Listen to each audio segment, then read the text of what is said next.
So somebody asked me, what would I do if I had, Elon Musk's power or whatever? The fact is, I don't have millions of dollars. I don't have billions of dollars. I don't have millions of dollars. I don't even have hundreds of dollars at this moment. I still find myself thinking about the Kardashev scale and the fact that we as humanity are part of what I would hope will eventually be an intergalactic civilization. Now, Elon Musk has gotten a lot of, let's just say, credit for trying to help humanity become a multi-planetary species. The problem is I don't think he's thinking big enough, and I'm kind of annoyed by how small-minded he is. Uh, because you can walk a long distance and end up at a different place, but that still doesn't mean you're better off. Okay, homeless people do that all the time. And so the thing for me is it's not about where you're going, it's about the journey and how you get there. And so, one of the big things that I want to call out is that if humanity is going to really be successful as a species, we need to be able to handle our own stuff and come together as a species versus fighting with each other and, being at each other's throats.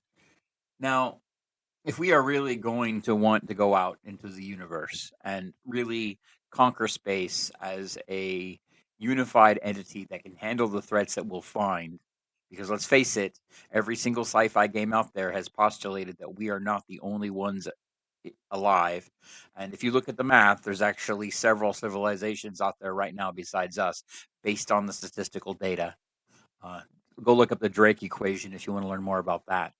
The fact is, from my perspective, we should not be looking at humanity and our civilization as just, well, we want to be multiplanetary. That's a great goal, and that should be obviously a side effect of other things. But the actual real thing that we should be focused on is climbing this scale. Okay.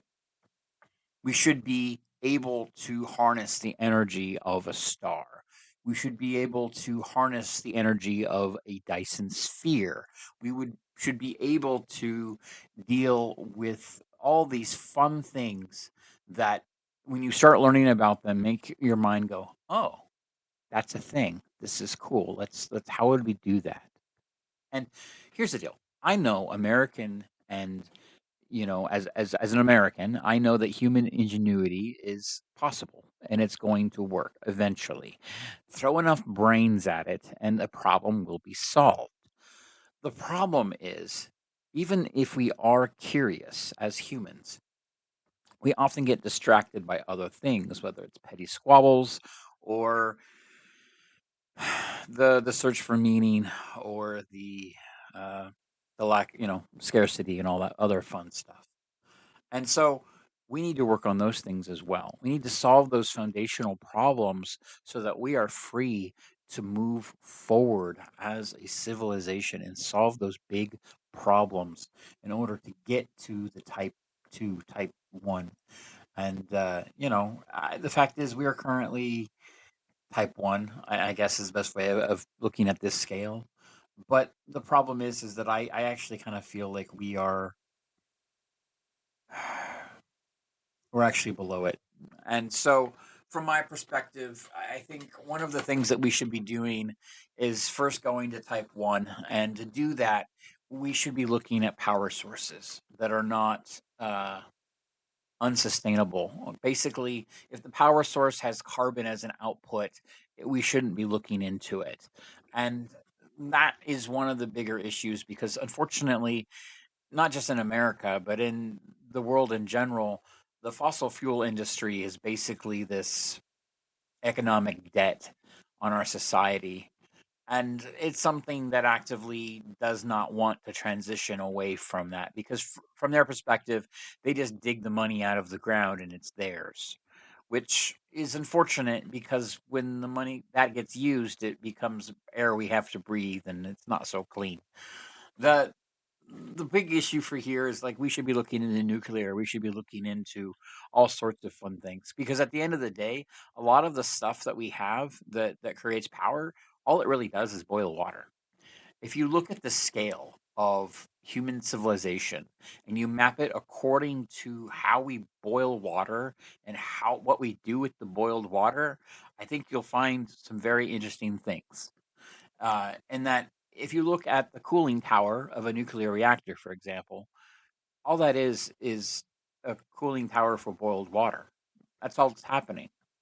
Just water vapor because we're rocks to using nucleogenic rocks to boil water and then basically pumping that through a steam engine. And that's what a nuclear power plant is. And so when you get into this idea of, well, what is nuclear and what is something that you can actually do with it, think about closed loop systems and thermal variance loops and the idea that you can actually take the heat from the steam and then harvest that to generate more electrical power on a closed loop system or for life support for space stations. And so the end result is that if you really start thinking about this, there's some really fun stuff. Now, I've made a few other videos about space and some of the fun things that are there because I really do like this stuff. But I think the most important thing about learning about space and interstellar phenomena and all the rest is that it teaches you how to think. And it teaches you how to think at a grand scale that most people never get to because they're so busy thinking about themselves that when they're forced to think about that supergiant star across space in an area of space that absolutely does nothing to impact them, they start to think in ways that they wouldn't normally think because there is no ego there. And I think that's one of the reasons why so many people who are working with space are able to take that ego, push it aside, and think clearly on matters that would otherwise confuse most individuals. Now, we can talk about the different versions of the Kardashev scale. And, the funny thing about the Kardashev scale is actually it was Ukrainian, but they call it Russian. I think that's kind of interesting. Uh, we should probably correct that. But either way, the fact is, if you look at the different types of it, you can actually find a path forward. Manipulating objects in the scale of itself, building structures, mining, joining solids, manipulating genes. We can do that already. We are already capable of manipulating genes and altering the development of living things, transplanting, replacing parts of themselves, radio manipulating their genetic code. We are kind of at the cusp of this. We can do parts of this right now through gene therapy and other things, and we can actually do things like, oh, well, your arm got cut off by mistake. Let's give you a replacement. Like we can do that, and if you're really, really, really, really lucky, you might get a donator part that lets you do that. Our problem right now is we can't deal with the neurons and the nerves as well as we want, and so that's not going to be a perfect replacement. I believe that right now we are at T2 minus, type 2 minus. I believe that eventually, if we throw enough power and resources at it, we'll be able to figure this out and then move on to 3. But as a company, I want to create a company that actively is mapping this and pushing humanity forward. As part of that, I want us to be able to do the things that are on this list. We want to be able to manipulate the fundamental structure of space and time. I want to be able to create warp drive. I want to be able to go to a different star in a blink of an eye. I want to do those things. Now, obviously, that's going to require some research and that's going to require a lot of resources. It's a long term problem. But I think if somebody was willing to put the time into it, it would be worth it. Now, Elon Musk is kind of, how can I say this? He started out as a good guy. People liked him, but now he's kind of fallen from grace. And he's done some things that people don't like. And he's failing right now at Twitter. It was like a $56 billion company. It's worth a lot less now. I think that kind of speaks on its own. And so the big issue there is that he didn't keep to a few simple rules that I think I'm going to. When I start my company and when I do things, I'm going to have some specific rules in place. It'll have its own constitution of sorts, in that the bylaws for the company will explicitly say that some things are just not going to be allowed in the company. Uh, and we'll work through that when the time comes. But ultimately, at the end of the day, if you go through this and you see the regression through the different types, you'll find that there is actually a good uh, map for some of it. And for others, there's simply gaps. The big issues here are going to be energy sources and the technology and how it's used. Now, one of the fun things is that humanity is currently being pushed forward on its need for electrical power by AI. Now, artificial intelligence is slow, it is iterative in like the worst way, because you're literally starting from one context point, iterating to the next, which includes the first, and then effectively building out a linked list of items by repeating the first few items each time. And so the idea there is that we are going to be pushed into more energy production simply because of that. Even though it's not true sentience and even though it's not AGI, people are into it right now. And so the hardware and the power and the data centers and everything needed are getting a lot of boost. And that's why NVIDIA is doing so well.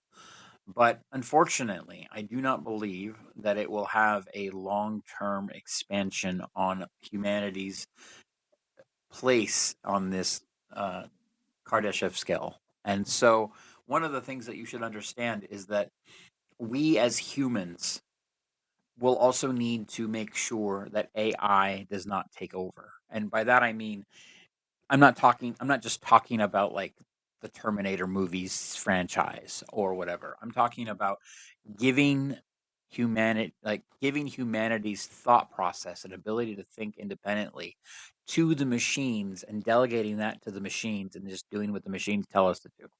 We need to maintain our independence. Part of that is that we also need to protect humanity and our ability to, have a functioning society. It's unfortunate, but unfortunately, with the AI stuff happening, one of the things that's happening is people think they're going to just stamp out copies of AIs and use that to replace humans. And our economy is built for only humans. So if that were to happen, the entire world would struggle. And I believe we're currently at the start of that. I believe that we are, even though we don't really have true AGI, even though we don't really have true AI, we have something that looks so like it that a lot of people are getting confused. And because of that, we're experiencing some of those things a little too early, to be honest. And so the end result is that we need to stop making these assumptions about AI and what it can do. But we also know that there's so many people out there that are happy to make those assumptions because they can benefit from them, that we're going to need to figure out how to deal with that. And so what first is going to happen is the market's going to say, look, we need to fill this demand because it's making somebody money. It's not making me money. It's not making you money. It's not really making anybody we know money, but everybody likes it. So I guess it makes somebody money, right? So let's just fill that demand. And at that point, we're going to be in a situation where, where we are right now, where the data centers are taking a lot of energy and we are, it's like, what was it, like 20, 30% of human energy capacity is being used by these data centers now. I read a statistic. I can't remember what it was. You'll have to quote me. You have to go look, find that for yourself. And if you find that link, please give it to me so I can read it too. But the fact is, a lot about this Kardashev scale is the idea of, how much energy do we use. A side product of that is how much do we produce. And the problem with this is how can we produce that sustainably without killing off the civilization. Okay, so one of the things that I would like to do as a company is yes, I would like to focus on space stuff if I can when I have the money. Unfortunately, that is a big investment, and I don't have billions of dollars to do that. When I do, then I will probably start an arm that rivals, you know, Musk's stuff. Or maybe I'll just buy them out. I don't know. I haven't figured that out yet. But the fact is, I don't believe that we are going in the direction that humanity needs right now. I think the more I think about it, I actually think Elon Musk's work is actively getting in the way of human progress because the uh, I don't see the humanity in a lot of the Tesla stuff. For example, the Tesla stuff right now, if you have any connection to the company, you're aware, and I don't, so I'm allowed to talk about this because I've seen the public stuff and I put two and two together. Um, for example, if your car gets repoed, what happens with a normal car? Some guy comes out and puts it on the back of a truck and drives off with it, right? Well, with the self-driving cars, they'll just drive themselves back to the Tesla parking lot. You're, that country song that I wrote of a guy's truck leaving him will become reality. And so you have to understand that if you miss your payment on your car, nobody's going to come get your car. Tesla will just have an automated process built as a microservice by some developer, make an API call that says, route, you're being repoed, start that process. And it'll just drive to the lot and park itself. It's that simple. And so that kind of, I don't see that kind of progress as actively useful for humanity. I feel like if we were to build a better society where, for example, somebody could say, look,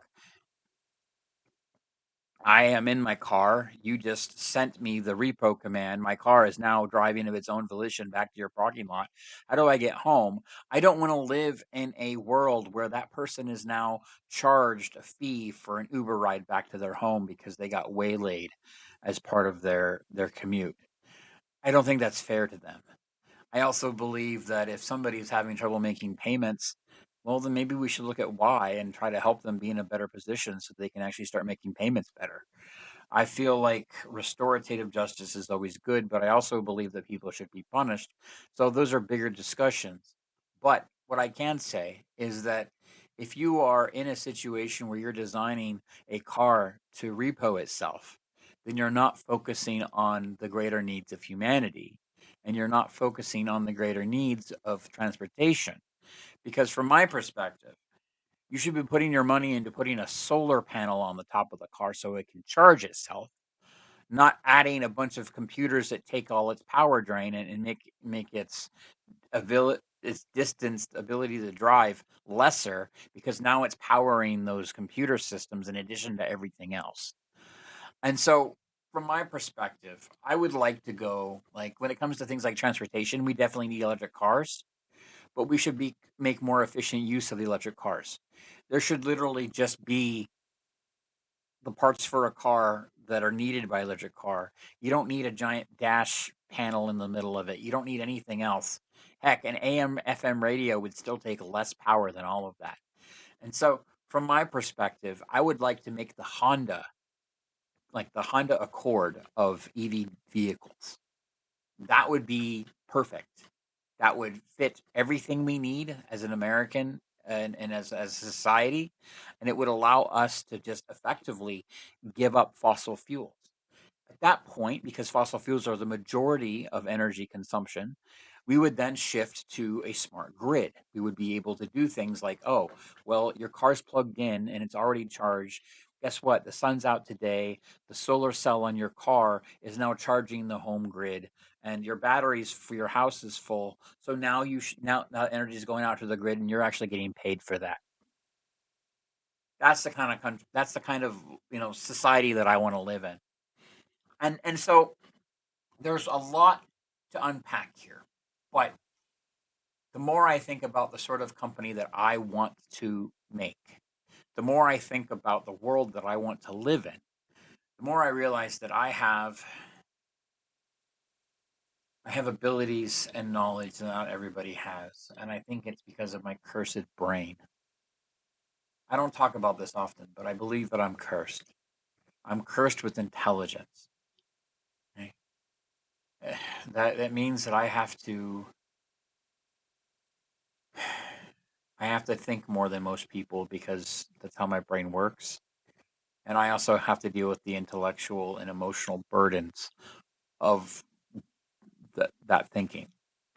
Other people can be stupid. They can think about life and then just go do their own thing. But I've got to think about problems. And if I'm going to suffer, then at least I want to do good with that. At least I want that to have meaning. And so I don't know how I'm going to do it, but I am going to start a company at some point. Here's the Drake equation. And I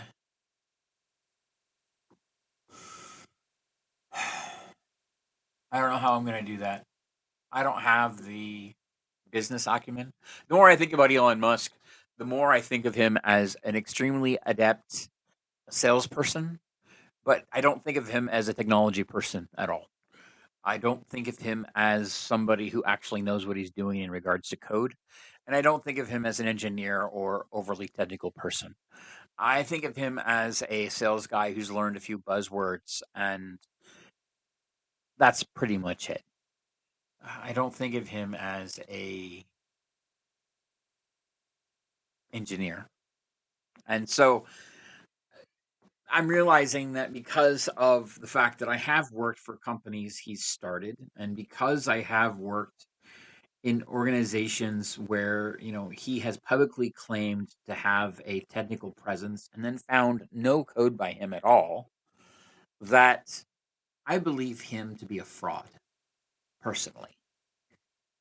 And it's an interesting thing to say, especially in the tech community, but he hires great people and he lets them work. And that's why he's been successful.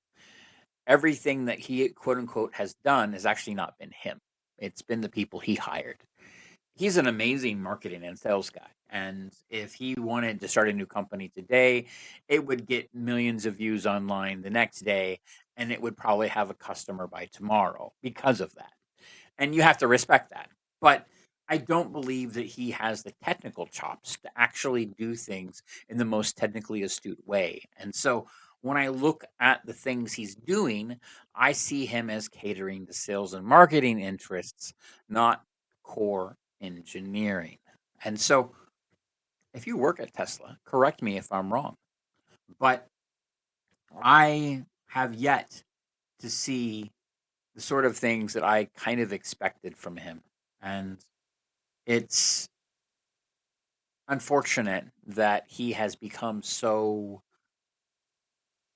political in a way that actively seems to harm society as a whole. I think that if we are going to be a civilization in space, we need to be a democratic civilization. And there needs to be some very strong democratic republic principles in place so that people do not become oligarchs or they do not become dictators. Because eventually we're going to get to a point where one guy is going to be like, you know what, I'm the head guy for the solar system. I can run it however I want. And we need a big enough foundation as humanity to not slip back into the dark ages. We need to have the infrastructure, political infrastructure and technical infrastructure, societal infrastructure to allow us to be a democratic republic or some form of democracy that respects individuals' freedoms and rights so that we don't slip back into the dark ages and we can just keep making progress. But to do that, you have to build that and you have to have the power to do that. And I'm realizing that my sincere desire to do good for the world and to just kind of stay out of things has been wrong. I haven't done more, and I'm sorry. I I've watched from the sidelines and I've interacted with billionaires and I've worked at the best, biggest companies, whatever, and I've seen it, and I've tried to learn from them, and I've tried to do good at scale and leverage those people and those connections to do good at scale. And I've built things that everybody uses today.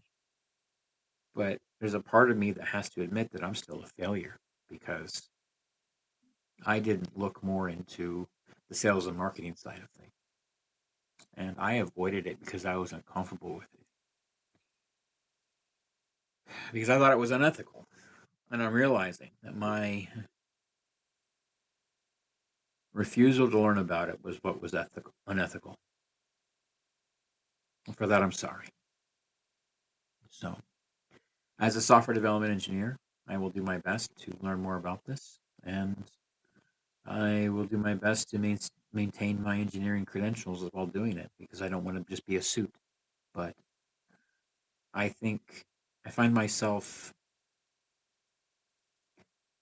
knowing that I could build any website, any app, any application I wanted, and realizing that I can't sell it.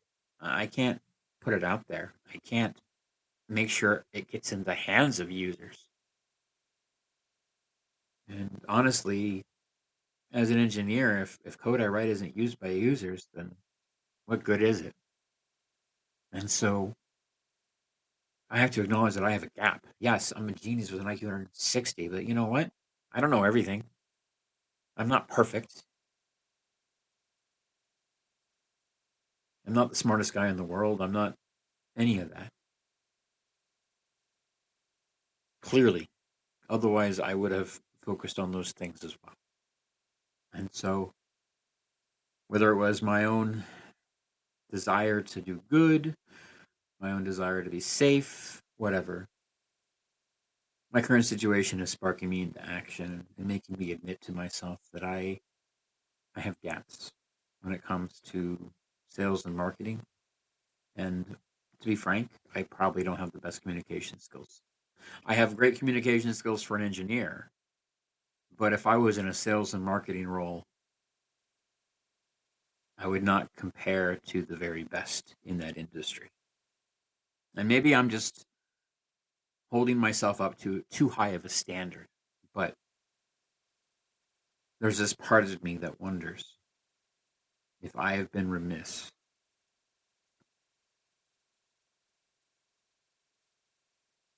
And so here I am making this video, and it's been almost 30 minutes, so I'm going to go. But if